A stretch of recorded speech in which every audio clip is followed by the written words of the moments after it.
Hello, my name is Orlando Gonzalez, and the ad I have chosen is a Miller Lite beer commercial. And in the ad, we see a group of male friends hanging out at a table, drinking beer, and having a good time with the boys. And the product being advertised is Miller Lite beer.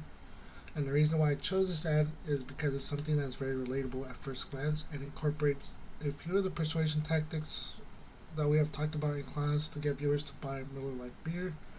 But first, I am going to show you guys the ad I am talking about. Men of the square table. Your best friend gets dumped by a girl. How long is she off limits? You gotta wait at least a month. No, not a month. Well, I was always taught you gotta wait 2 Saturdays. No. Or a new hairdo, whichever comes first. Yeah. You don't get it. When she's breaking up with your best friend, she's breaking up with you. Forever. What if she's drop dead gorgeous? Okay, 6 months. Yeah, that's More like it. The great taste of Miller Lite, always a good call.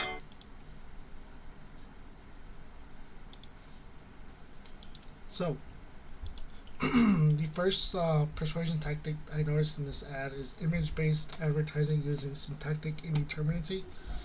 So, syntactic indeterminacy, according to a book by Gass and Seitzer, is that by basically showing an image to imply that there is a correlation between image A or option A and option or image B without having to verbally state or imply it. And so by doing, you can use this by associating the product with a positive image or a positive view without having to verbally state it. So the ad uses this pairing product, the Miller Lite, with the simple view of like some male friends hanging out and showing a positive image of camaraderie and having a good time while drinking the product and having like a very masculine conversation or like a very brotherly conversation about women. And so the second tactic I noticed is the credibility tactic by using the matchup hypothesis. So according to Gass and Seitzer, matchup hypothesis is when the endorser advertising the product has to positively match up with the product being sold and advertised. So in this case, the ad is showing a group of masculine male celebrities that are dressed very masculinity or traditionally look what you would think of as a male or a man, which is what usually is the depicted or chosen target audience of beer. And so beer as a product is usually depicted or advertised by men or depicting men relaxing, kicking it back, hanging out with bros, having a few or having a bonding experience over a couple of beers, which is exactly what the ad is demonstrating. And so they have chosen specific celebrities that they would drink beer and do this to specifically show them doing exactly what you would usually think of.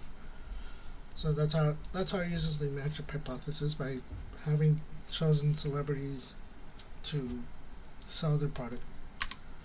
And then the third tactic I noticed is iconicity. So in our book, Gass and Seitzer explained how iconic images commonly represent or symbolize objects or ideas such as the American flag, representing freedom to many people, even though it doesn't literally tell you in words. It means freedom. So in the case of this ad, the product being advertised is beer. So beer is commonly associated with men drinking together socially, having very manly conversations and bonding over a couple of beers, as mentioned before. But another use of iconicity another iconic symbol in the ad is this scene right here, where we see the old guy writing in the book. So here, the book is representing the bro code book, essentially.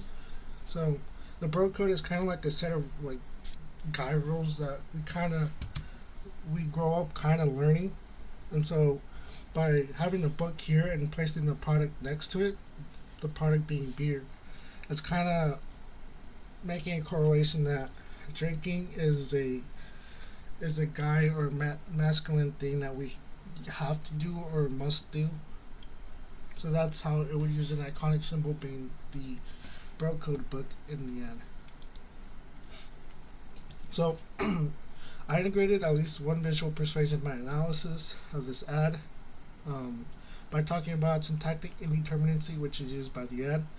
I did so by explaining how the Miller Lite beer commercial shows the product Miller Lite placed in a situation that is linking and implying the product to cause a good time without having to verbally imply it. Some ethical issues I've noticed in the ad is that the ad is implying that the drinking Miller Lite is essentially leads to having a good time and places Miller Lite in a positive image. But one ethical issue is that drinking beer isn't a very healthy lifestyle, or at least if we're drinking too much beer, very constantly over time. So drinking beer can be associated and cause alcohol poisoning, high blood pressure, liver disease, cancer, and the ad kind of fails to mention or disclose all these negative associations to attract, so that they can attract more sales, which would technically be a form of deception. But yeah, that's all I have to talk about. Thank you for your time.